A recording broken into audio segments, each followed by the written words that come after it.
O vídeo a seguir é uma conversa com Carol Moura.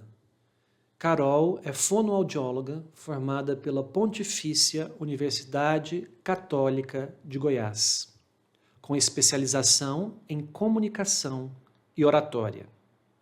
Nessa conversa, Carol descreve a importância da linguagem e da comunicação para a evolução e sobrevivência da espécie humana, bem como as aplicações da linguagem nos relacionamentos pessoais, nos relacionamentos profissionais e como ferramenta para a conquista da felicidade pessoal e coletiva. Não deixe de seguir o nosso canal, de curtir os nossos vídeos e de compartilhar com seus amigos e familiares. O meu nome é Vicente Pessoa e este é o Vincit Podcast. Agora, com vocês, Carol Moura. Por que o ser humano é capaz de falar? O que tem na nossa anatomia, na nossa fisiologia, que nos difere de outras espécies e permite que a gente tenha essa linguagem verbal? Vicente, para que a gente fale, por mais que pareça simples, como nós estamos aqui conversando, parece algo automático, mas é bem mais complexo do que a gente pode imaginar. Quando a gente fala em falar, fica parecendo apenas um bom movimento da musculatura da boca, de pregas vocais, que comumente nós chamamos de cordas vocais, mas vai muito além disso. Necessita-se de uma capacidade cerebral. Várias áreas do cérebro precisam estar ativas para que nós consigamos falar, articular os fonemas, articular os sons dessa fala, trabalhar ali o funcionamento das pregas vocais, não apenas naquelas áreas fundamentais para a fala, como por exemplo a área de Broca, a área de Wernicke, mas também áreas relacionadas à cognição, à memória, à atenção, à identificação das imagens, identificação dos sons, a audição e vai além.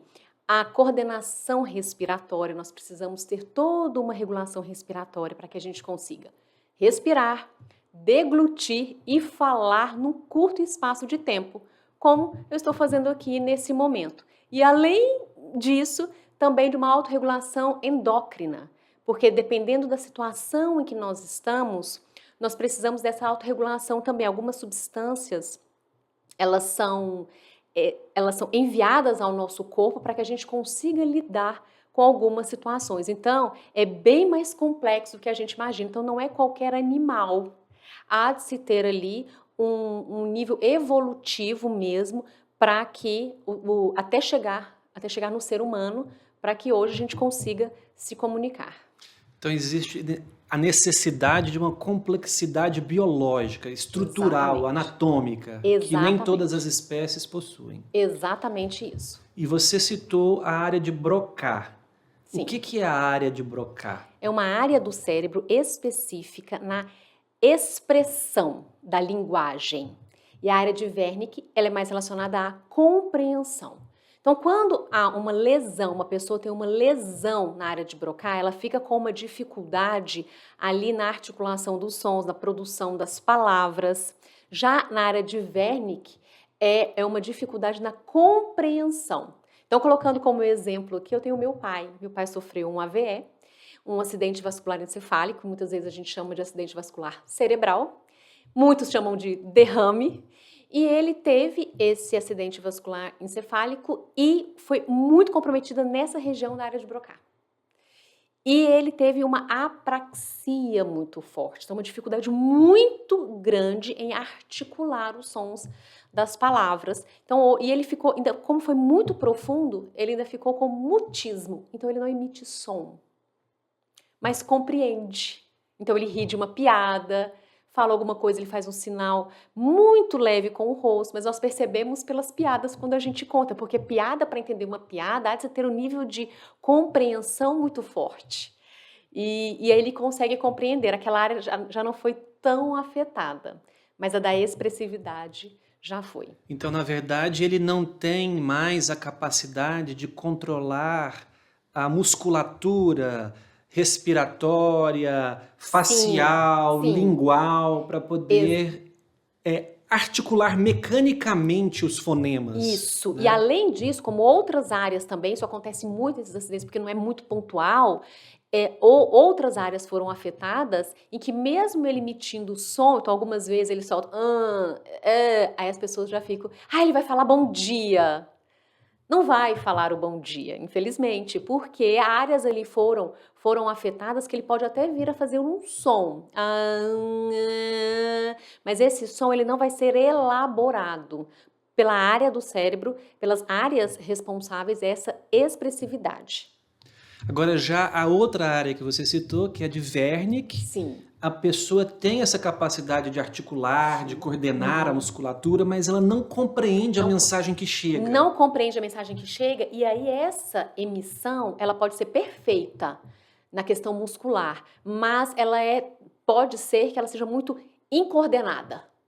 Então, aquela pessoa que fala, mas que ninguém compreende, fala várias palavras repetidas, palavras numa sequência que não tem lógica, quando a gente entra nesse campo da afasia, que são os distúrbios da linguagem, aí tem os fonoaudiólogos especialistas nessa área, você vê que é uma gama de sintomas que aparecem por causa disso.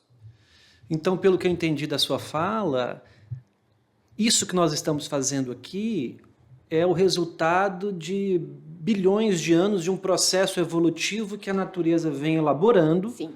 E envolve uma circuitaria complexa. Muito complexa. Né? Envolve desde a audição até os nervos auditivos levarem a mensagem Sim. para a área auditiva cerebral.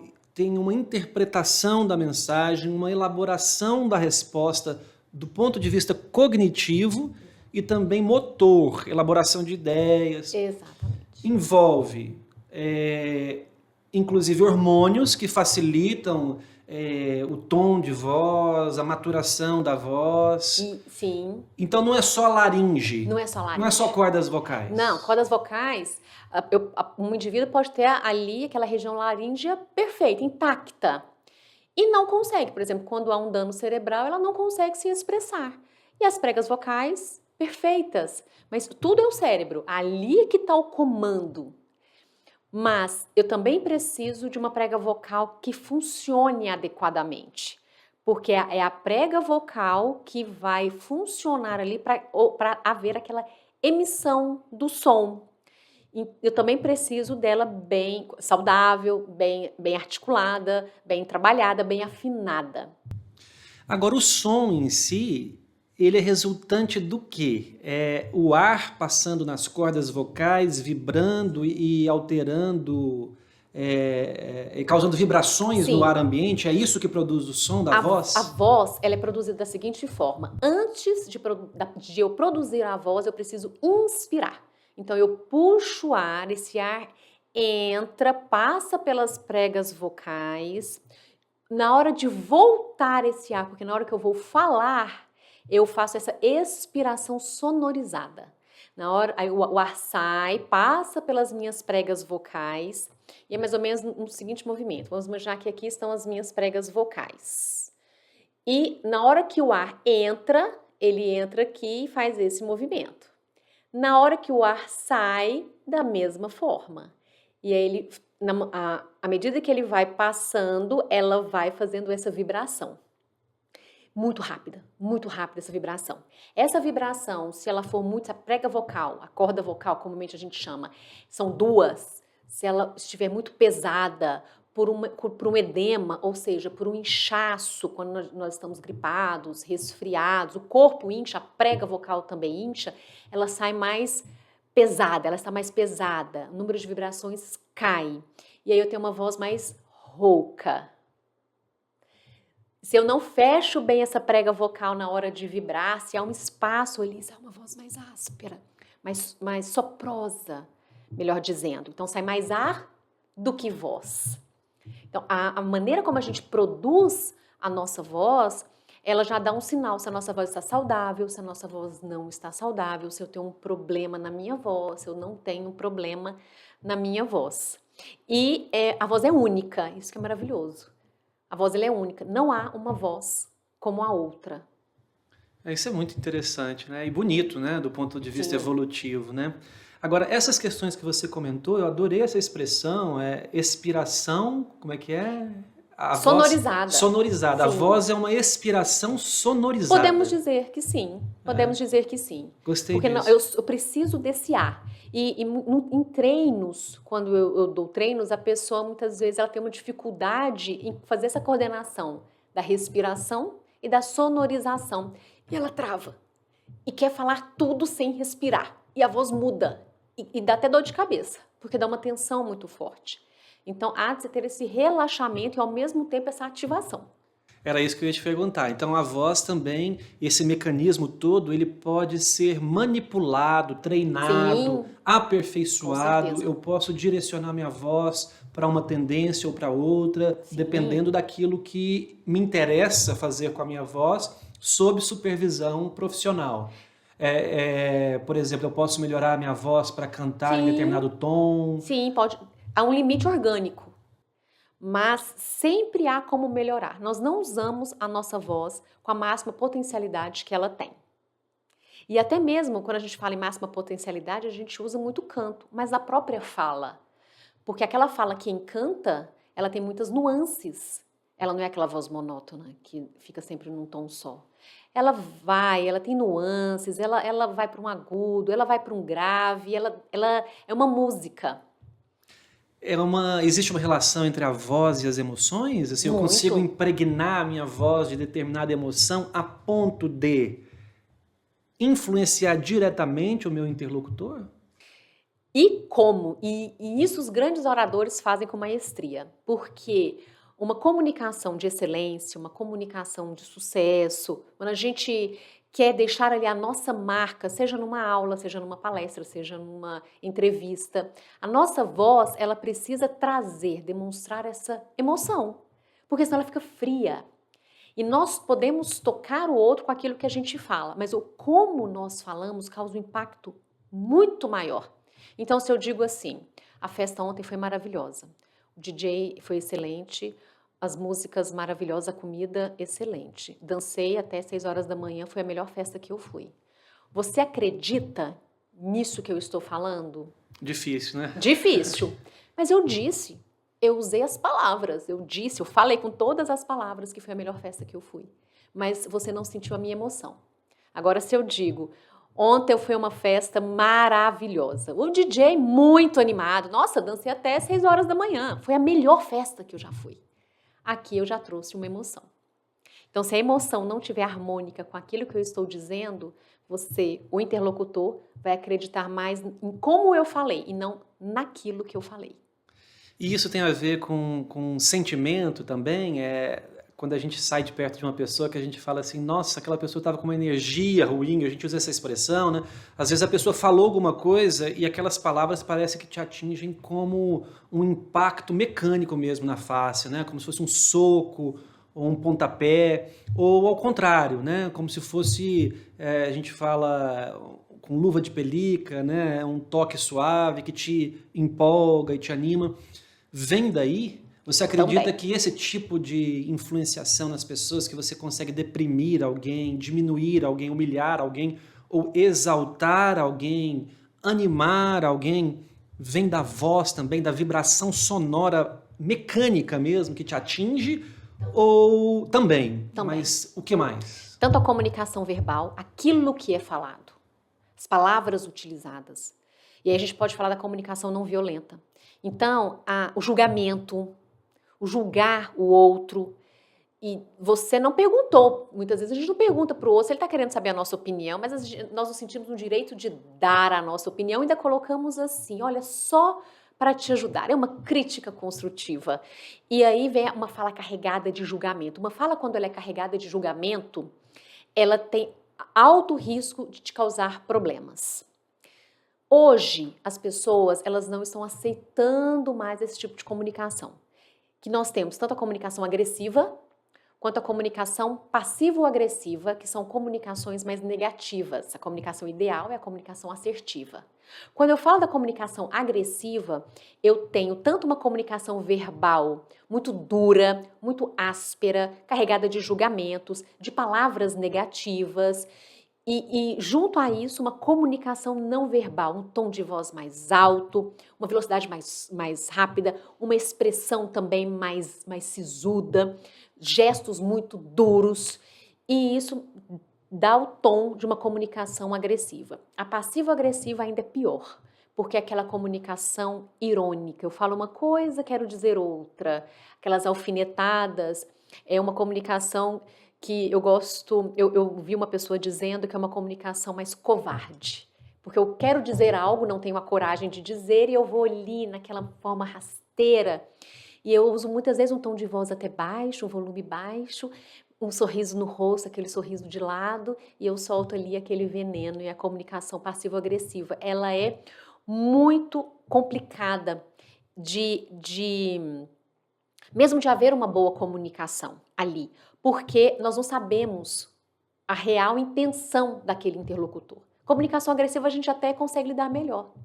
Então, a gente percebe que é essa junção da comunicação verbal, o que é falado, e dos seus gestos, da sua postura, e aí entra também os aspectos relacionados à voz. Então, são as palavras que você usa e a maneira como você usa essas palavras. Então, na verdade, isso pode até ser uma arma poderosa de promoção pessoal, né? Você consegue sucesso profissional, pessoal, se você souber manipular bem a sua voz. E as pessoas não conhecem esse potencial que elas têm. Sim. Eu posso falar qualquer coisa para qualquer pessoa sem ser agressivo? Sim. A verdade, né? Sim. Como diz a música do Engenheiros do Havaí, diga a verdade, doe a quem doer, doe sangue, né? Tem uma expressão que eu ouvi certa vez de um palestrante que diz que a verdade é igual a um diamante.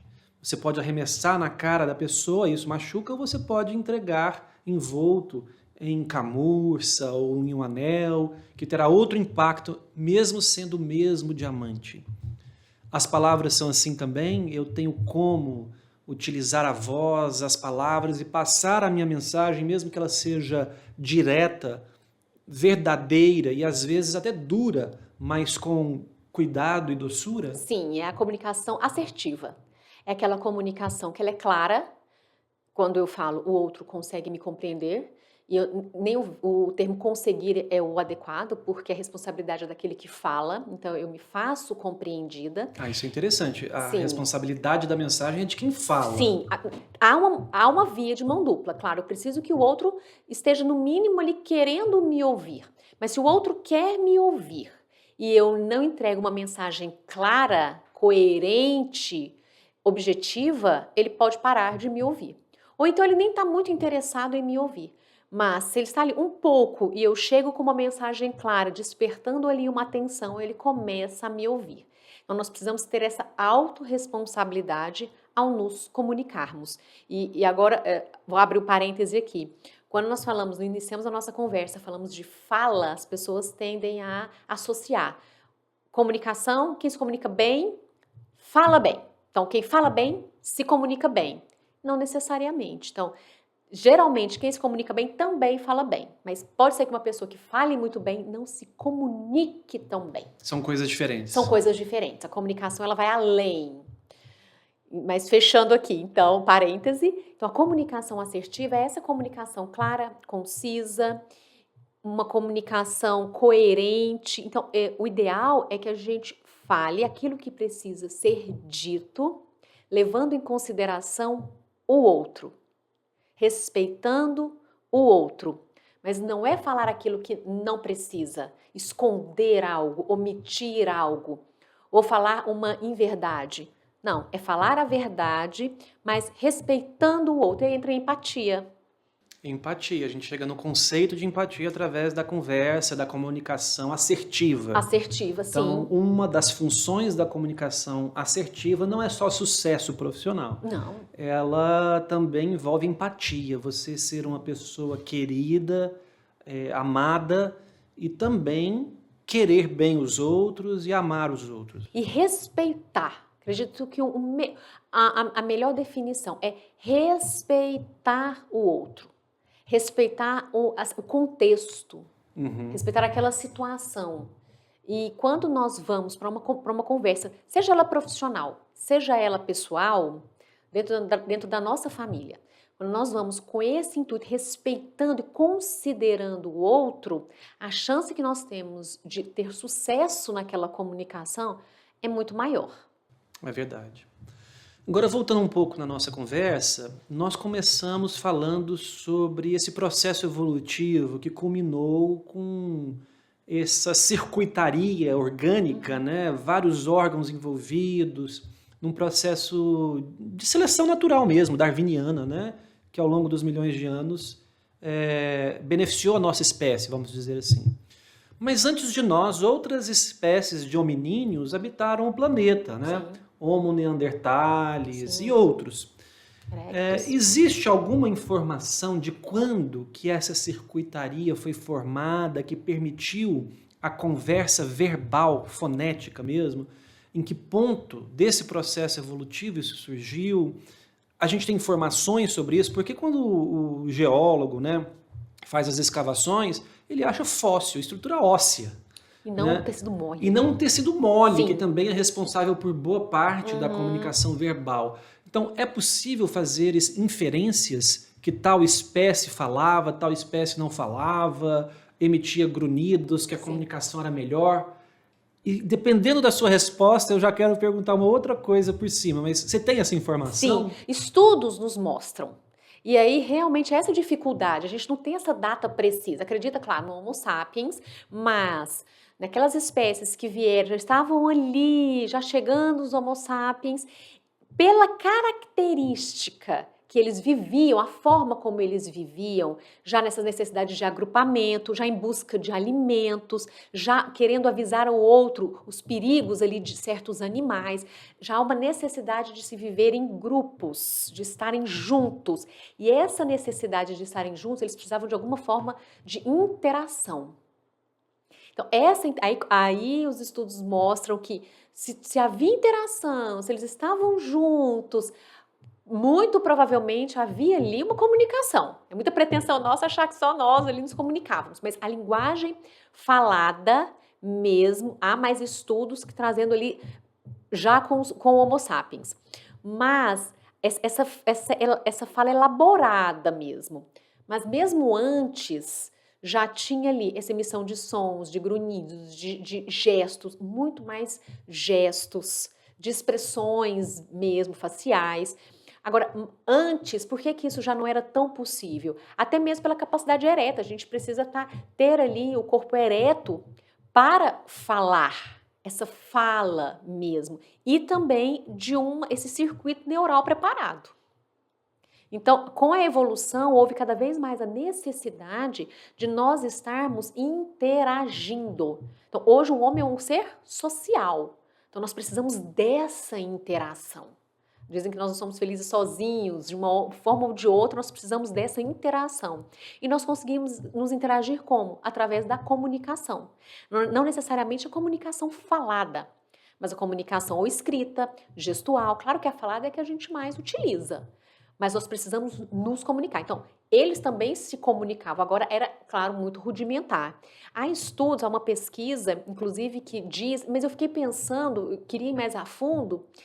Até para compreender isso, porque dizem que, esse estudo diz que as membranas, há uma superfície da prega vocal que é uma membrana que no Homo sapiens não tem. E que essa membrana dificulta ali a emissão de sons tão sensíveis como nós conseguimos emitir, tão leves, com essa fluidez de nuances que nós conseguimos. E como a prega vocal fica mais pesada, porque tem uma membrana ali impedindo a movimentação dos nossos antepassados, que eles não conseguiriam formar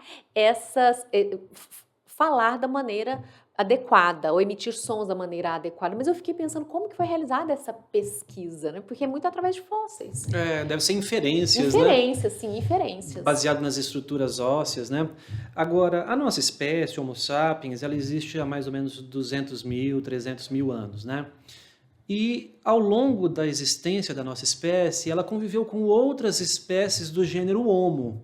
Então, esse momento que nós estamos vivendo agora é um momento de exceção, onde Sim, só só a nós. nossa espécie do gênero Homo está no planeta. Porque o normal era ter 3, 4, 5 espécies do gênero Homo. A última foi os Neandertais, que foram extintos há mais ou menos 40 mil anos atrás, 30 mil anos, 40 mil anos atrás. E eu ouvindo você falar aqui essa resposta, eu fiquei me perguntando, o fato da nossa espécie ter desenvolvido esse tipo de comunicação falada trouxe a ela uma vantagem evolutiva? Ou, em outras palavras, talvez os neandertais, por não terem essa linguagem falada como a nossa, eles perderam alguma coisa de vantagem evolutiva e isso contribuiu para a sua extinção? Ou seja, a linguagem falada, que tipo de vantagem ela daria para a sobrevivência de uma espécie? Transmissão de ensinamentos, por exemplo, de geração para geração, eu aprendi a fazer arco e flecha para caçar e eu consigo ensinar melhor para minha prole, para as outras tribos, é mais ou menos por aí? Uma transmissão de informações muito mais facilitada, muito mais objetiva, muito mais clara. Ali uma interação, como nós falamos que a comunicação, o objetivo ali é interagir, é transmitir informações. Com certeza, um grupo, se nós pegarmos hoje, um grupo que se comunica bem e um grupo que se comunica mal, um grupo que utiliza as suas potencialidades comunicativas de maneira intencional para se comunicar e um grupo que não utiliza desse arcabouço intencional, que é mais instintivo na sua comunicação, este grupo provavelmente terá muito mais sucesso financeiro, pessoal e profissional do que este. Assim como naquela época, vai caçar melhor, vai ensinar melhor a fazer fogo, vai ensinar melhor a preparar um peixe, a se defender de um predador. Com certeza. A comunicação facilitaria essa sobrevivência da espécie. Então é uma vantagem evolutiva falar. Acredito que sim. E muito. E muito. E hoje, isso naquela época, quantos anos atrás, e hoje continue cada vez mais. Então, se a gente pega na atualidade, também os currículos estão muito parecidos. O nível técnico das pessoas está elevado. E o que diferencia é essa capacidade de comunicação. Se hoje, que nós temos inúmeras ferramentas, temos essa diferenciação, imagine aquela época. Dentro desse assunto da evolução da linguagem por seleção natural, a evolução anatômica mesmo e fisiológica, me veio aqui a ideia da evolução da linguagem por seleção natural, mas não anatomicamente e fisiologicamente, mas o conteúdo da linguagem, a essência da linguagem, os vocábulos, os fonemas. Existe também essa ideia de evolução da maneira de expressar as palavras. Por exemplo, você comentou que outras espécies poderiam emitir sons guturais e não tão elaborados quanto os nossos, com um vocabulário limitado. Então, algumas palavras e vocábulos, elas acabam sofrendo também uma seleção natural por serem difíceis de usar, difíceis de explicar, e opta-se por usar palavras mais simples, mais claras. Dentro da fonoaudiologia, vocês observam esse fenômeno da evolução natural da forma de falar e do conteúdo da linguagem? Para falar isso, a gente precisa falar da língua, porque a linguagem ela é mais ampla. Tem a linguagem também verbal, a linguagem não verbal. Então, a linguagem verbal, nós por meio de palavras, justamente isso da questão gramatical, da sintaxe, e aí a gente precisa falar da língua. E a não verbal, a linguagem não verbal, se eu te dou um tchau, eu estou me comunicando ali com um tchau. Então, é a linguagem também. E elas vão realmente, a gente não sabe se evoluindo ou involuindo, mas se adaptando ao contexto, ao momento em que nós estamos. Então, nós falamos que a língua, ela é dinâmica. Então, a língua, ela não é estática, ela muda conforme o tempo. Se nós pegarmos obras de 100 anos, de 200 anos, se nós pegarmos a maneira como nós falávamos há 10 anos, há 15 anos, há 20 anos, a gente já começa a perceber grandes diferenças de como nós nos comunicamos atualmente. Então, a língua, ela sofre esse dinamismo. E cada vez mais, como você disse, ela está ficando mais simplificada.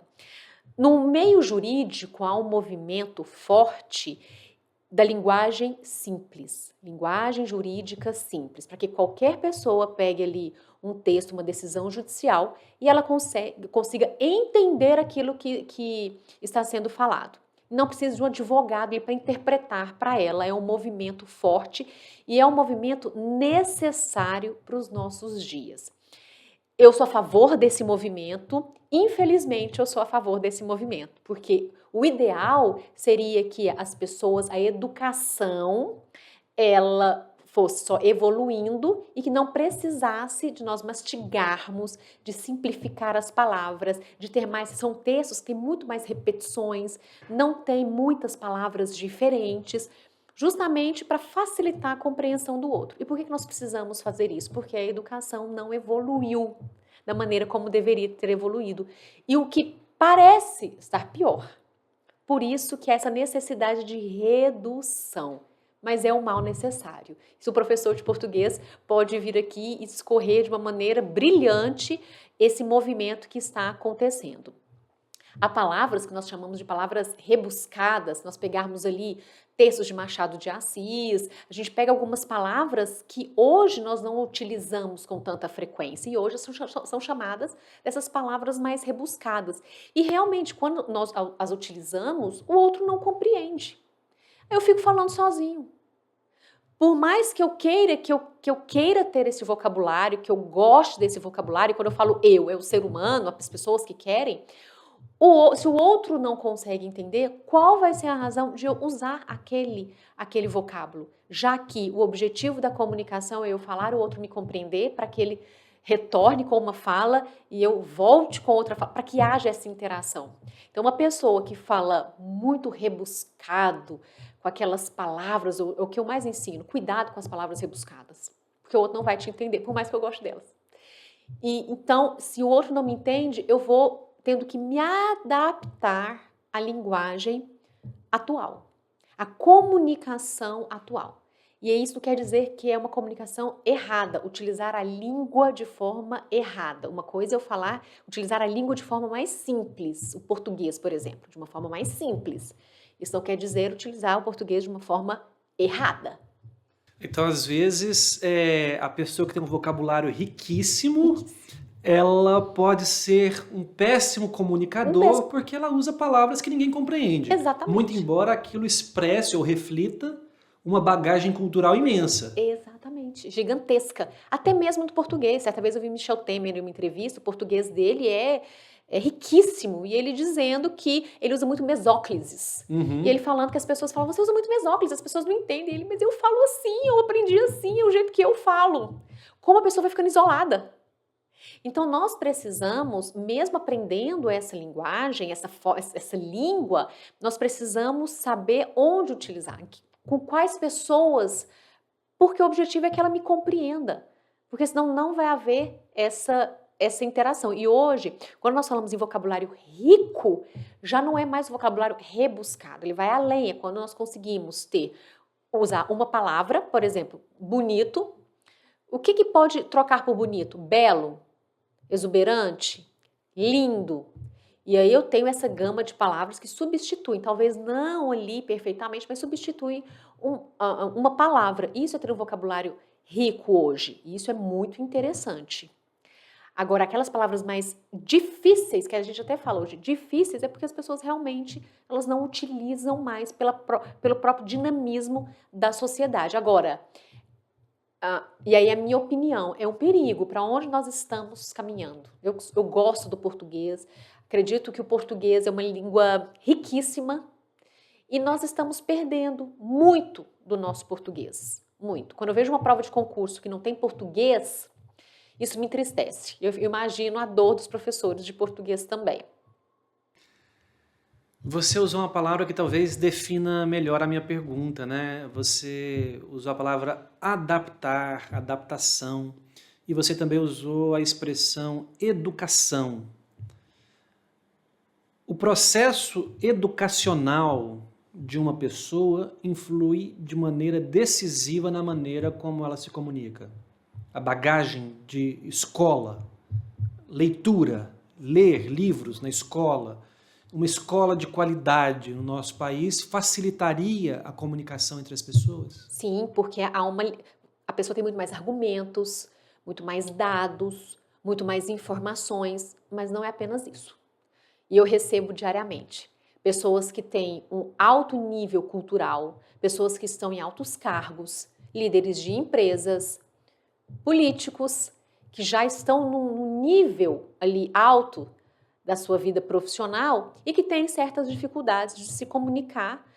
E por quê? Porque para ter essa segurança na comunicação, há de se ter segurança naquilo que você fala, e aí entra o conteúdo, entra o saber, entra a leitura, entra os argumentos, e também uma segurança quanto à sua performance, a maneira como você fala. Então, a pessoa pode ter uma segurança incrível no seu conteúdo, ela sabe o que ela faz, ela é boa tecnicamente, mas em determinadas situações ela fica nervosa, ela se sente constrangida, desconfortável, e aquilo grita muitas vezes por meio dos seus gestos, do seu olhar, da sua expressão facial, e compromete tudo aquilo que ela trabalhou durante toda uma vida para conquistar. Então, a gente vê muito em pessoas que querem falar em público ou dar uma entrevista. Parece que são duas pessoas completamente diferentes. Mas porque elas não têm a segurança quanto à maneira como elas falam, a performance. Então, eu vou chegar aqui, eu vou olhar para onde, o que eu vou começar a falar. Eu gosto da minha voz, eu gosto da minha fala. Ou será que eu falo errado? Então, é melhor falar menos? Será que a minha voz não é legal? É melhor nem abrir a boca para falar? E aí eu já vou perdendo muito da minha qualidade comunicativa. E tem pessoas que se comunicam muito bem e que não têm toda essa bagagem cultural. Mas elas entendem o outro, elas gostam de gente, elas querem conhecer o outro, elas têm uma escuta ativa, uma escuta genuína, eu gosto até mais dessa palavra, e ela conseguindo compreender a necessidade do outro, ela consegue se comunicar muito melhor com um nível de escolaridade bem baixo. É muito interessante isso. Eu sempre ouvi falar que quanto mais livros você lê, melhor o seu vocabulário, Sim, melhor a sim. sua pronúncia, inclusive, das palavras, os seus recursos verbais. Isso é visto como uma verdade na Sim, arte da oratória. sim, Então sim. você prescreve isso para os seus Sim, clientes. sempre. Leitura, você tem que Leitura. ler. E leitura, tanto a leitura silenciosa quanto a leitura em voz alta. Porque a leitura em voz alta é neste momento em que você vai ver as nuances dessa ferramenta que nós utilizamos. Sabe quando a pessoa estuda para a prova, Vicente? Aí ela só lê. Lê, mas não treina responder questões. Não necessariamente só o fato dela ter lido muito sobre aquele assunto e não ter treinado ali como responder à prova, pode ser que ela saia prejudicada naquela execução. Ela precisa treinar a execução. Então, para a oratória, a pessoa precisa treinar a execução da fala. Então, eu, além de passar leitura em voz alta, leitura mesmo de obras, ler diferentes obras, não aquele advogado, eu só leio aquilo da minha profissão. Não, vai buscar outras fontes. Vai para os clássicos, nós temos uma resistência enorme a clássicos. Eles nos ensinam muito. Vai para outros tipos de livros. E treine. Fale sozinho no carro, fale sozinho no banheiro. Este treino, ele é importante, porque é musculatura. É musculatura. Nós precisamos treinar falar. É como se fosse um atleta que vai treinar a musculatura para executar bem aquele exercício. Então, a musculatura facial também precisa desse treino. Com Ela também se certeza. adapta, ela melhora. Sim. Se a gente colocar aqui uma situação, um exemplo, uma pessoa que vai fazer uma apresentação, uma palestra. E essa pessoa, ela não tem domínio do palco, ela tem domínio daquilo que ela vai falar. Na hora que ela chegar lá na frente, aquele momento ali, aquele estresse que ela vai sentir, aquele corpo dela vai gritar esse estresse, naquele momento ela perde a qualidade da fala dela. Ela começa a ter uma voz mais trêmula, parece que a boca não quer abrir, ela não sabe onde colocar as mãos, ela não sabe nem para onde olhar, ela não sabe se ela fala bom dia, boa tarde, boa noite. Parece o que a gente fala, deu um branco, que é o que as pessoas relatam, deu um branco, eu não sei como é que eu saio, eu congelo naquela situação. E ela fala, mas eu sabia o que eu ia falar, eu sei, eu domino esse assunto. E lá Eu gosto muito quando alguém chega, e várias pessoas chegam e me falam assim, olha, eu parecia uma criança, um adolescente, eu fiquei desconfortável ali naquela situação. Mas é a falta desse autoconhecimento em relação ao como você vai lidar com determinada situação. E você usou muito bem essa analogia, inclusive a analogia é um excelente recurso da oratória, é comparar uma coisa a outra. Então, quando você usa a analogia, então é como um atleta. Exatamente, tanto que hoje nós falamos muito comunicação de alta performance. Igual Então, atleta mesmo, né? igual atleta. Mas eu queria que você freasse um pouquinho, porque esse estresse de falar em Sim. público, essa reação fisiológica, eu quero te perguntar daqui a pouco. Antes disso, eu queria comentar com você 2 aspectos do que você já acabou de falar. Você usou a palavra involução. Eu não sei se essa adaptação da nossa língua, e eu aprendi aqui com você, língua, não é a da linguagem, pode ser uma involução. As gírias estão incluídas nisso? Também. Porque as gírias, elas, em determinados lugares, elas representam algo. Então, eu vim do Rio de Janeiro, nasci no Rio de Janeiro. Lá as pessoas, elas têm esse hábito de falar palavrões. Eu coloquei já o palavrão aqui. Aqui, nem tanto. Então, se a gente começar a usar aqui, nós transmitimos uma outra imagem. É verdade. Então, a todo momento, nós estamos transmitindo uma imagem conforme a maneira como nós nos comunicamos. Isso precisa ser consciente. Qual a imagem que eu quero transmitir com a minha comunicação?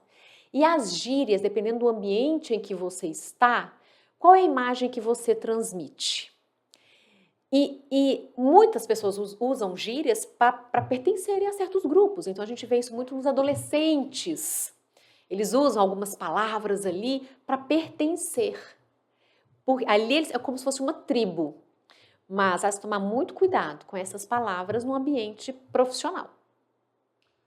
Certo. Então, eu acho que a gíria, para você usar, você tem que saber muito bem o que você está fazendo, Exatamente. no momento certo, no local certo. No local certo. E se você quer eliminar pessoas... E gíria vicia. Vira um vício de linguagem. Quando eu vejo eu estou falando o tempo todo, essa palavrinha ela cola na nossa cabeça. E eu vou dar um exemplo aqui de uma, muito comum. Chega a me arrepiar o que eu vejo. E quando eu vi minha filha falando, então, tá de chorar. Véi. Eu sabia que ia ser essa. O véi mata. O véi mata. E quando eu vejo um profissional que chega pra mim e fica ali, eu tô começando. E agora me veio à cabeça um advogado, e o véi não sai da minha boca, mas ele precisa sair. Porque você imagina você lidando, agora você como cliente, vai lá num advogado, num médico, a um dentista, um professor, e me solta véi, e ele impregna. Então, e a pessoa não vê que falou, porque é um vício, é um mau hábito. Se a pessoa tem esse vício, que é o nome, é este, e ela quer melhorar profissionalmente, ela quer crescer profissionalmente, ela precisa eliminar. E isso é difícil? É difícil porque, do mesmo... Como todo vício, assim, é difícil de eliminar? Como todo vício, para você viciar naquilo é muito fácil. Mas para eliminar não é brincadeira, por isso que precisa ter uma autorregulação. E é diário, é um policiamento. E quando as pessoas falam, mas tem como falar no meu grupo, assim, no outro, é muito perigoso isso. Porque é difícil você ter essa cabeça, que eu posso, que eu não posso, uma hora solta. São as recaídas, São as igual recaídas, o dependente químico. Exatamente. Se você quer ter uma fala mais bonita, uma comunicação mais assertiva, mais correta, mais coerente, com a imagem que você quer passar, tem que ter cuidado. E eu percebo isso em professores, é o que me entristece também. E professores, quando, não, porque agora nós temos que nos igualar aqui aos alunos, para eles me aceitarem, para ficarmos amigos, e a gente vê como é que está a educação. Quando eles começam, eles entram, a linguagem deles tem que ficar parecida com a maneira como aqueles alunos estão falando, e isso entre esses maus hábitos é muito perigoso, porque eles perdem a referência. E o aluno precisa ter a referência. E eu fiz duas graduações, uma há mais de 20 anos atrás, outra recentemente, que foi a de Direito. E eu já vi esse movimento. Eu pude ver a diferença desse movimento e na própria língua. E percebi pessoas com dificuldade na leitura, dificuldade de interpretar aquilo que estavam lendo. Uma fala muito carregada de vícios, uma fala muito carregada de gírias, e eu fico imaginando essas pessoas no ambiente. Eu olhava, eu já estava no campo profissional, eu olhava como é que essas pessoas vão sair daqui e vão para a guerra, para a arena. Precisa de uma boa comunicação. Quando você comentou a respeito da capacidade que nós temos de falar, e de novo eu vou voltar naquela circuitaria toda, Sim, né? sim. Todo aquele circuito que envolve a boa comunicação, nós falamos da audição, né? Que a gente precisa escutar, falamos da área de Wernicke, compreender. Você acha que no mundo atual as pessoas têm dificuldade de escutar o outro, no sentido de parar mesmo Sim. e ouvir o que o outro está dizendo? E qual é o peso e a importância disso na boa comunicação? Ouvir bem é uma necessidade? Sim, e eu posso ter uma excelente audição e não te escutar. Porque eu não estou atenta, eu não estou focada naquilo que você diz. Hoje nós temos muitas distrações e isso está causando um impacto muito ruim para a nossa comunicação. Se eu não escuto o que você me pergunta, como eu vou te responder? Escutar, inclusive, no sentido de dar atenção. Escutar, não apenas ouvir o som. Vicente está me falando alguma coisa, eu não sei o que é. Não, isso é ouvir, eu estou captando o som. É escutar, é olhar para você, escutar o que você me diz atentamente. E aí sim, depois disso, eu falar algo que vai ao encontro daquilo que você está me perguntando, da sua necessidade. Um vendedor, antes dele saber muito bem do seu produto, ele precisa saber muito bem do que o cliente dele quer. Como que ele fica sabendo disso? Escutando ativamente, em alerta. E o que acontece hoje? Eu disperso com o celular, e quando eu falo eu mais uma vez, nós nos dispersamos aqui com o celular, com o ambiente, com os nossos pensamentos. Depois que eu falei, pronto, já fiz a minha parte, eu pego o celular e o outro está falando, e a gente ainda olha e fala assim, não pode falar que eu só estou vendo um negócio aqui, mas pode falar que eu estou prestando atenção. Você está se enganando o outro. Verdade. Então, o momento dessa comunicação, o que está ouvindo, ele precisa estar ali atento. E o outro precisa falar de forma clara para ajudar aquela pessoa a te compreender. E aí sim, o fluxo dessa comunicação, ele dança muito bem. Mas a escuta é um grande problema que nós temos hoje na comunicação. As pessoas querem falar com eloquência, as pessoas querem falar bem, mas como fala bem numa conversa, pode até falar bem numa palestra, mas como fala bem numa conversa, numa equipe, se não há uma escuta ativa? Então nós precisamos eliminar as distrações, prestar atenção realmente naquilo que o outro diz. É aquele tempo ali. Nós escutamos áudio hoje no 2.0. É verdade. E quando eu falo nós. É. E é um exercício que nós precisamos fazer. Vamos escutar o áudio, uma campanha que eu faço, todo treinamento que eu dou. Gente, volte a escutar os áudios no 1.0. Porque isso também desregula a gente internamente. Mas é tudo agitado, tudo rápido. E em uma comunicação que a pessoa, eu estou falando nessa velocidade. E eu já falo mais acelerado. Se a pessoa for me escutar no 2.0, ela vai perder muito da minha informação. E o problema maior, perde também a emoção, a voz muda. Eu não sei se aquela pessoa estava rindo, se aquela pessoa estava séria, se aquela pessoa estava brigando. Eu perco essas nuances emocionais que são transmitidas por meio da minha voz. E a gente precisa voltar, dar um passo atrás para recomeçar, para trabalhar realmente essa escuta. Eu percebo isso na minha prática como médico, sabe? Tem uma coisa que me incomoda muito, você vai explicar para a pessoa o que ela tem, ou como que ela vai tomar uma medicação, ou quais os possíveis efeitos colaterais que aquela medicação pode trazer para ela, e de repente, antes de você terminar a frase, a pessoa já olha para você e fala assim, mas eu posso beber?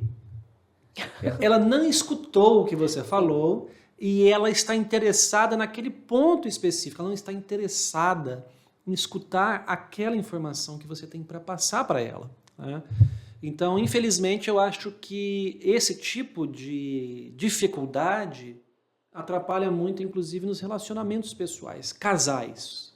Você acha que como é que eu vou dizer isso, né? O fato de não escutar o outro é responsável por boa parte dos atritos entre os casais? Tem uma pesquisa que a Leni Quirilos, fonoaudióloga da CBN, em um dos seus podcasts, ela falou sobre essa pesquisa, eu tentei encontrar, não consegui, mas ela relatou bem sobre essa pesquisa que foi realizada com casais e que media ali a comunicação daqueles casais na intimidade. E essa pesquisa considerou intimidade casais que estavam juntos há mais de 10 anos. E o resultado não foi positivo. A comunicação foi piorando conforme os anos. Porque foi perdendo o filtro. Uma das descobertas é que os casais vão perdendo o filtro. Então eu tenho filtro para falar algo para o meu colega de trabalho. Eu penso, eu uso as palavrinhas do bem, eu uso bom dia, boa tarde, boa noite, por favor, me desculpa. Se a pessoa pede uma opinião, você acha que essa roupa tá boa? Uma amiga, um amigo, um colega, a gente pode não achar.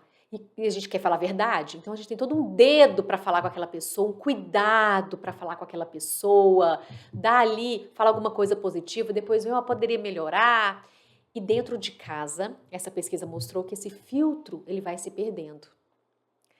E vai falando de uma maneira muito instintiva, sem a elaboração, sem pensar no outro, sem pensar no contexto, em como o outro vai se sentir, se o outro está preparado para aquilo que você vai falar, palavras menos positivas, maior julgamento, uma comunicação muito passivo-agressiva, muito irônica, e isso vai deteriorando conforme o tempo.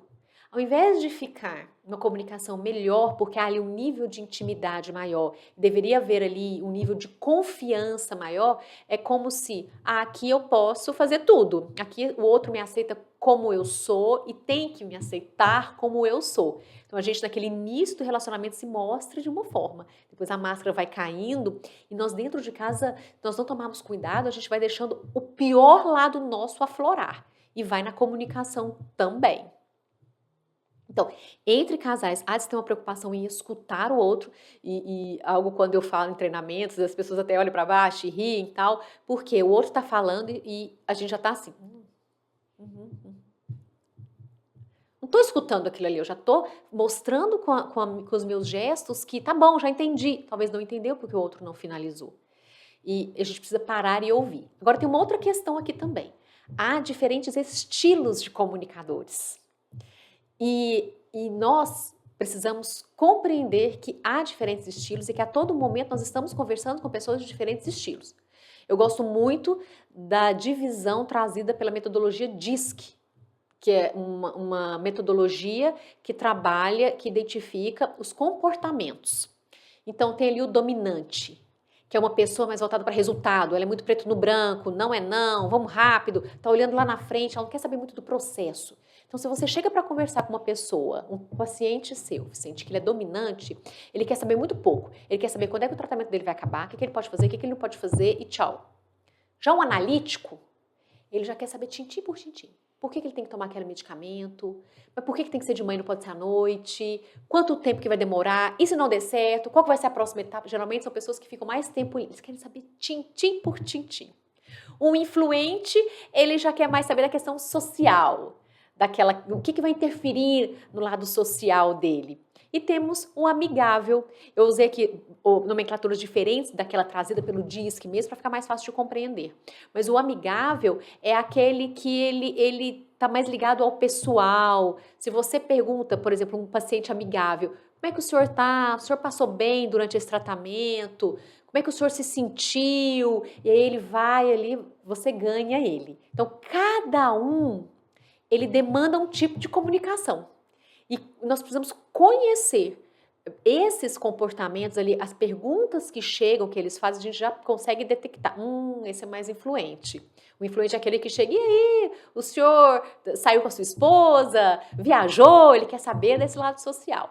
Então, cada um ali traz uma característica que você já começa a prever como que eu vou ter que me comunicar com essa pessoa. E a comunicação flui muito melhor. Então, não só a escuta, mas entender quem é o seu interlocutor, para que você adapte a sua comunicação ao seu interlocutor. Essa perda do filtro que você comentou entre os casais nessa pesquisa, casais que convivem há mais de 10 anos, me fez lembrar é uma passagem muito bonita do livro O Pequeno Príncipe, que acho que todos nós lemos na infância, né? E essa passagem é a passagem em que o príncipezinho encontra a raposa e tem um diálogo muito bonito ali, cheio de simbolismo, cheio de mensagens. Em determinado momento, ele fala assim para a raposa: a linguagem é uma fonte de mal-entendidos. Até que ponto isso é verdade? Ela pode ser mesmo uma fonte de mal-entendidos num relacionamento conjugal ou profissionalmente, mas por outro lado ela também pode ser uma fonte de um bem-entendido? Frase corretíssima. Mesmo porque, quando nós estamos nos comunicando, nós precisamos ser claros. A clareza é um dos aspectos essenciais de uma boa comunicação. Para eu ser clara, eu preciso usar as palavras que você consegue me compreender, nós já até falamos sobre isso. Nós precisamos utilizar ali uma comunicação que tem a ver com o contexto. Se eu não sou concisa, que a concisão é outra habilidade, outra característica da boa comunicação, é eu falar aquilo que precisa ser dito, usando menos palavras possível. Isso não quer dizer que sempre falar menos é falar melhor. Não, esse menos tem que trazer tudo aquilo, aquela bagagem que você quer dizer. Mas a concisão ela é muito importante. Quando eu tenho uma fala prolixa, eu tenho uma tendência muito grande de gerar mal-entendidos. Porque eu faço com que a minha mensagem principal, ela se perca frente aos detalhes daquilo que eu estou falando.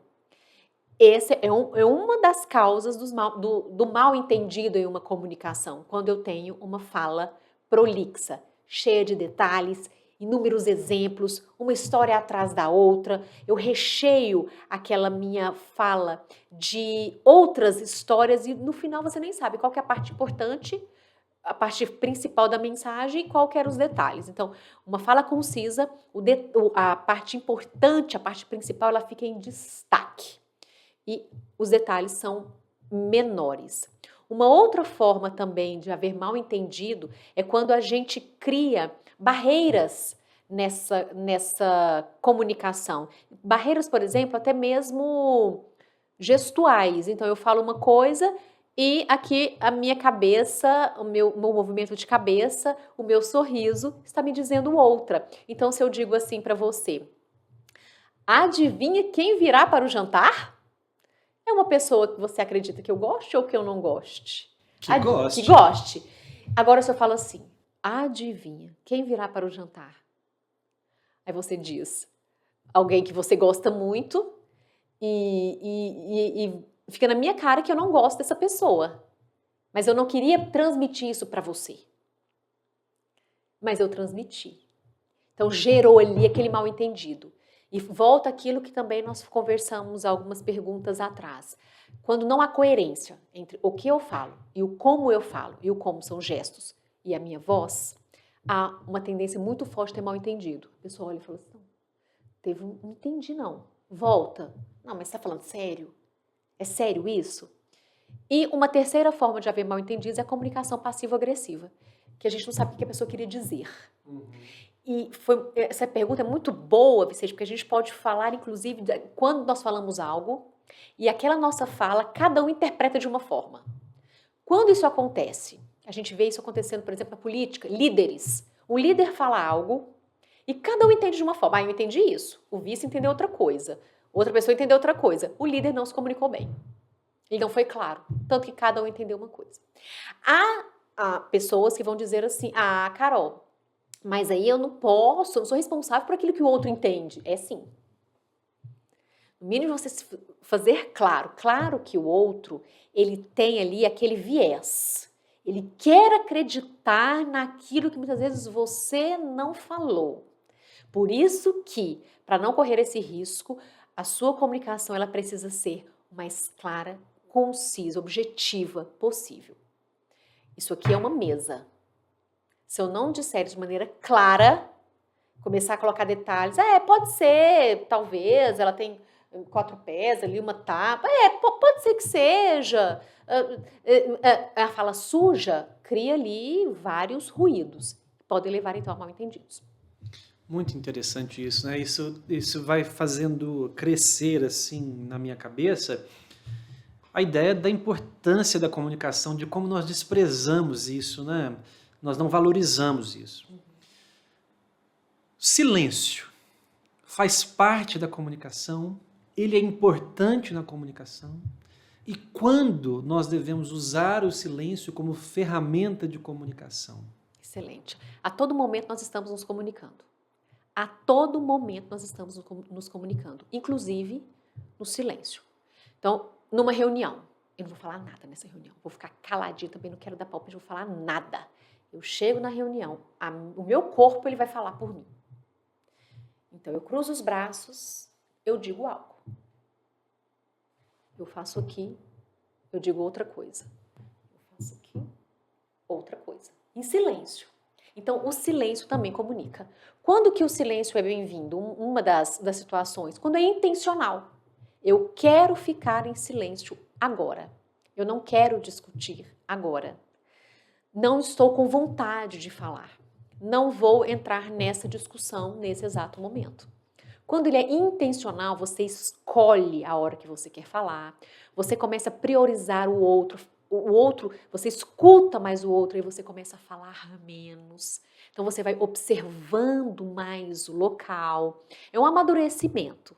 Então o silêncio intencional, ele é fundamental para uma boa comunicação.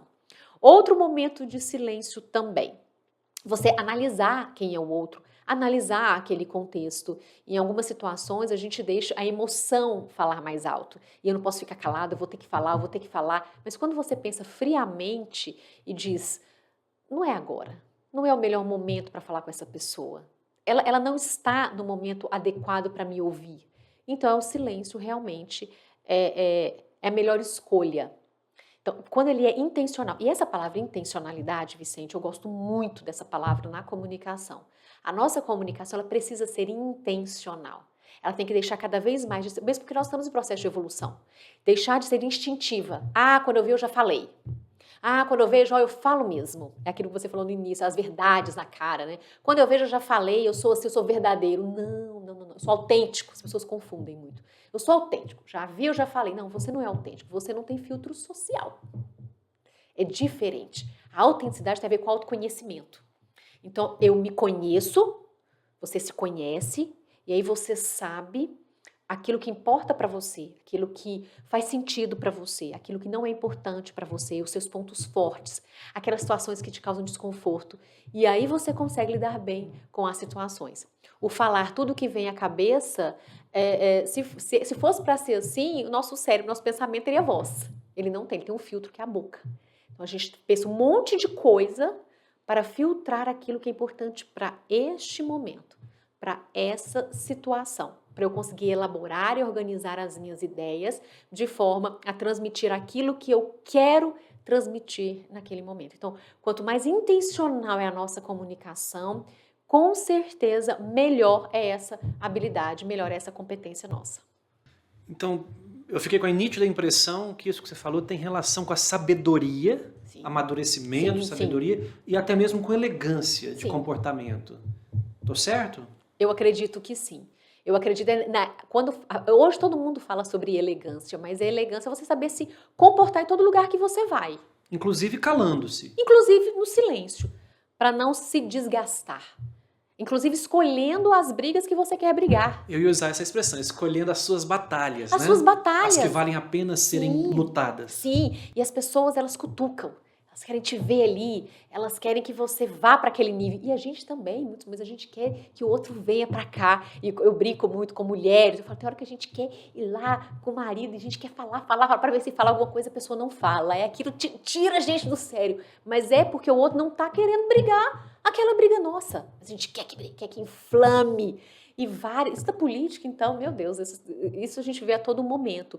Mas o silêncio, ele tem tudo a ver com a sabedoria. Quando é que não é? É quando eu preciso falar algo, eu quero falar algo, eu quero emitir a minha opinião. Aí eu falo, não, é melhor não, porque eu posso desencadear algo, pode ser que o outro não goste, pode ser que... E aí eu deixo de expressar aquilo que é importante para mim, aquilo que é necessário para mim, em benefício do outro. Então, nesse momento eu vou chamar até aqui para esse olhar para si mesmo. Então, isso também acontece muito em casais. É melhor eu não falar porque o outro não vai gostar e eu fico calado. E aquilo vai 1, 2, 3, 10, 20, 30 anos. Uma hora a pessoa explode ou não explode. E vai desgastando. Mas aquilo corrói. Então, essa intencionalidade, ela é fundamental. E tem uma frase, Vicente, só para finalizar a minha fala, quem se comunica bem é mais feliz. Eu adoro essa frase. Por quê? Porque você consegue falar das suas necessidades, falar aquilo que é importante para você, dos seus sentimentos, das suas emoções, dos seus desejos, respeitando o outro, respeitando aquela situação, escutando o outro, sabendo do seu limite e do limite do outro. E aí gera menos violência e também recebe menos violência. Quanto mais evoluídos nós somos, menos nós geramos violência. Eu ia chegar nesse ponto, porque a gente acabou de falar que um relacionamento longo vai perdendo filtro. Você começa a falar tudo aquilo que vem à mente, sem filtro algum. E agora nós falamos o contrário, que se eu não falar, vai me causar mal, Sim. aquilo vai me corroendo. Então a ideia é que eu fale, mas aplicando os conceitos da comunicação não violência. Isso seria o mais saudável. Sim. Isso que seria o que mais me aproximaria da felicidade verdadeira, exatamente, tanto no relacionamento quanto na vida profissional. Sim, o princípio é o mesmo. Então, eu posso ser apenas mudar ali, mais objetiva, mais assertiva. Mas a assertividade de uma comunicação, ela funciona em qualquer lugar. O que muda é meu tom de voz. Então, se eu chegar ali e pedir algo para o meu marido, na hora que eu sair daqui, você podia fazer isso para mim. O meu tom de voz é diferente. Certamente ele vai fazer. Certamente ele vai fazer. Agora, se eu chego, por favor, faça isso para mim. Eu quero agora, como eu falo para uma turma, eu preciso agora que vocês se levantem para nós treinarmos respiração. Imagina eu chegar para meu marido e falar assim, agora eu preciso que você faça isso, porque nós vamos sair para comer uma pizza. Ele vai olhar para mim e falar, hã? Porque o meu tom de voz, ele precisa ser diferente. A nossa comunicação muda conforme o ambiente que nós estamos. Se a minha comunicação é a mesma em todo lugar, em algum lugar você vai se comunicar bem, em outro lugar não. Porque eu preciso me adaptar aos diversos ambientes. Faz todo sentido, né? Porque os ambientes são diversos, né? As pessoas que estão ali também. Exigem comunicações diferentes, né? E por falar nisso, nós estamos aqui conversando ao longo desses minutos a respeito do papel social da comunicação. Nós somos seres sociais, convivemos com outras pessoas o tempo todo e para isso nós utilizamos a comunicação. Falamos até da importância evolutiva da comunicação, da sobrevivência da espécie, o quão importante isso foi. Transmissão de ensinamentos de geração para geração, o que envolve nos comunicarmos diante das outras pessoas, em frente a outras pessoas. E você que trabalha nessa área, imagino que boa parte dos seus clientes te procuram por causa de um medo, às vezes até patológico, de falar em público. Vai fazer uma palestra, você usou a expressão aqui, deu branco, ou trava, ou congela, Então isso deve ser muito frequente na sua prática. E a minha pergunta do ponto de vista hormonal, bioquímico, fisiológico, o que está acontecendo com essa pessoa que travou, que deu branco ali no púlpito?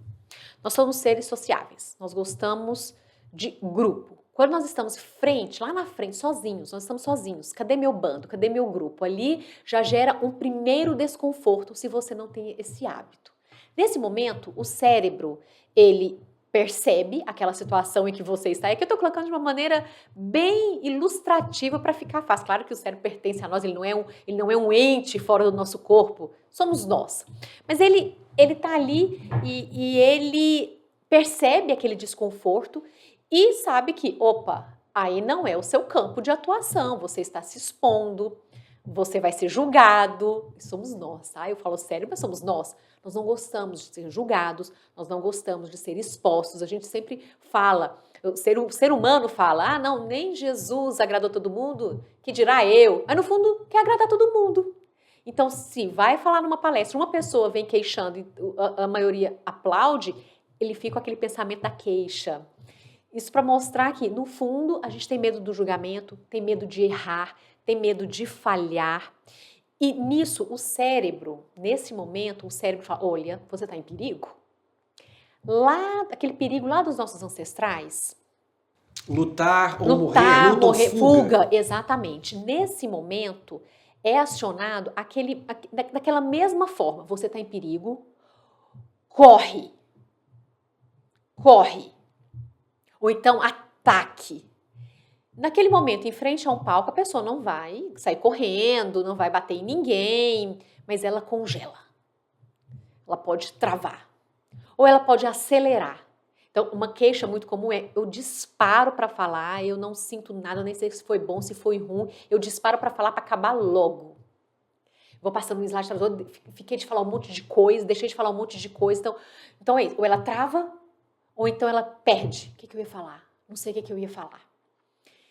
Porque nesse momento o cérebro, para nos proteger daquela situação de exposição, de julgamento, mas tudo tem um pré, que nós vamos falar sobre esse pré, por que o cérebro faz isso? Há uma descarga ali de determinadas substâncias, aquelas substâncias do estresse. Então, por exemplo, a adrenalina. E a gente não corre. Não tem como a gente sair correndo. A adrenalina fica ali no corpo. Nisso, ela começa a mão tremer, coração disparar, é o sistema nervoso autônomo funcionando ali. A pessoa começa a suar, cada um ele traz um sintoma. Mãos trêmulas, pernas trêmulas, uma dor de barriga, uma sudorese, uma frequência cardíaca mais alta, a voz trêmula, como eu já falei também. Então, cada um traz uma vermelhidão, aqui algumas pessoas relatam, gaguejam.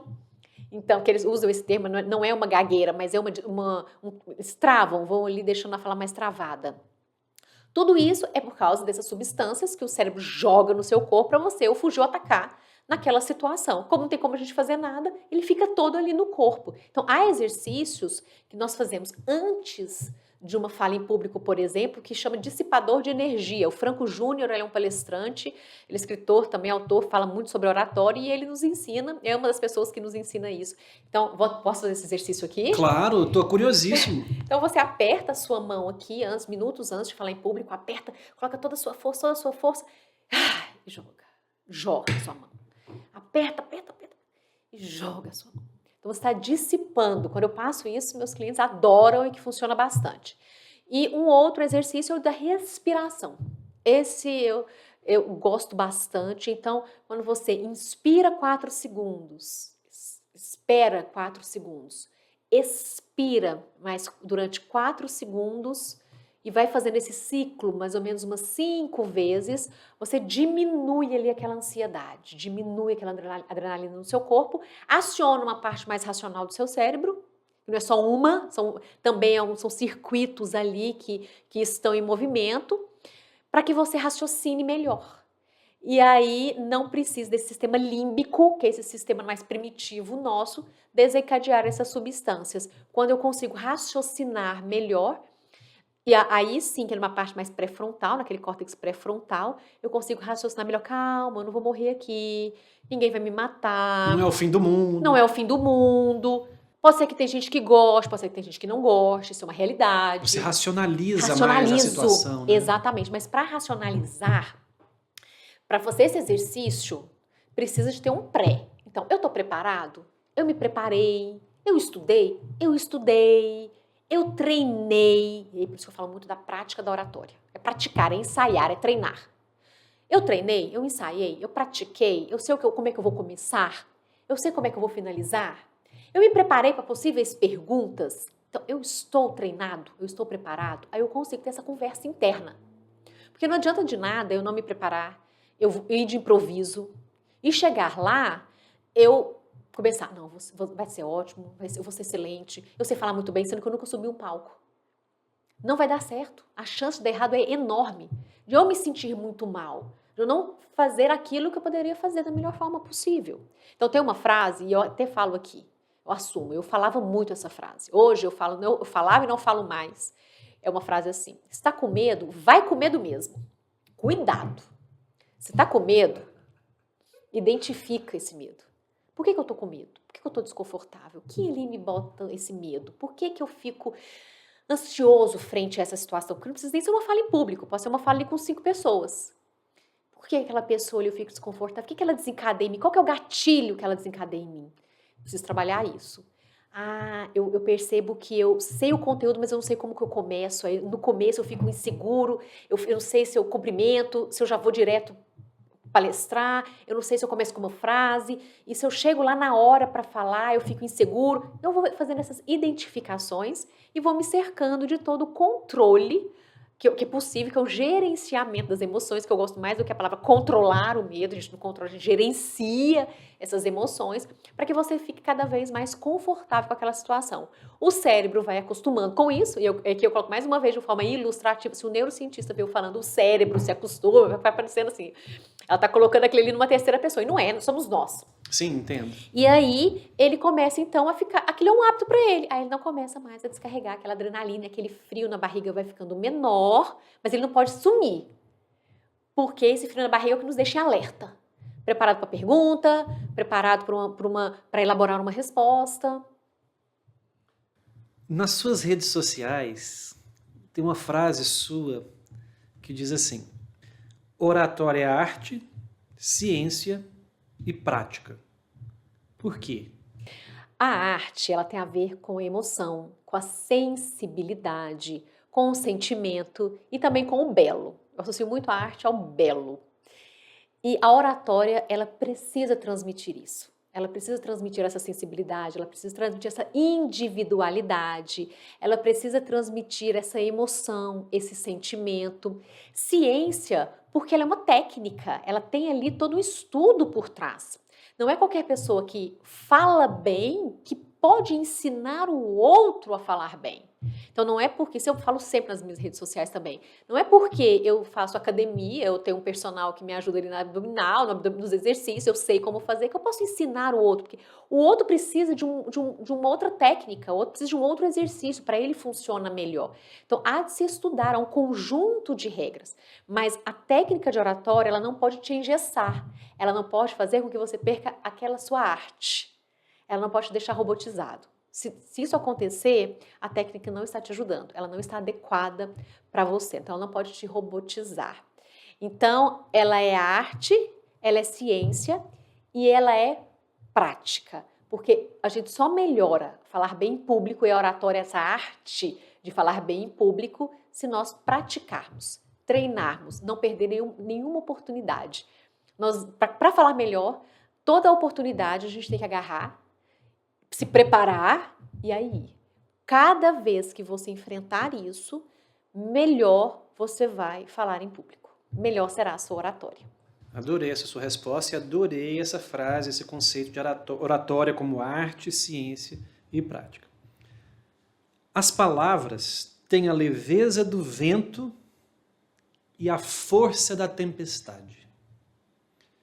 Essa frase foi dita pelo famoso e grande escritor francês Victor Hugo para os franceses. Você concorda com essa frase? Concordo. A gente constrói muros, destrói muros com a comunicação. As pessoas começam uma guerra e terminam uma guerra com um encontro e com uma frase e com um acordo. Então, isso são as palavras utilizadas. É por meio da comunicação. As negociações que acontecem a todo momento, sejam elas menores ou maiores, mudanças de rota de um país, é justamente por meio das palavras. E elas podem ser suaves, ser leves, quando precisam ser. E duras, fortes, pesadas, também quando precisam ser. Então, eu concordo bastante com essa frase. Faz muito sentido. É saber como usá-las. Eu escutei certa vez de uma pessoa, eu sempre falo assim, nós precisamos afinar a nossa voz, afinar a nossa fala, para tocar um instrumento que é a nossa fala, que é a nossa comunicação. E uma pessoa falou assim, Carol, muitas vezes no meio jurídico, e era uma pessoa da área jurídica, nós precisamos afiar o machado, porque é uma luta ali, viu, que a gente precisa enfrentar. E realmente, então, ora a gente precisa afinar um instrumento, que é algo mais leve, mais brando, e ore a Fel Machado mesmo, para conseguir lidar com as diversas arenas que a vida nos apresenta. Essa foi a conversa com Carol Moura. Se você gostou, compartilhe com seus amigos e curta o nosso canal. Até o próximo vídeo.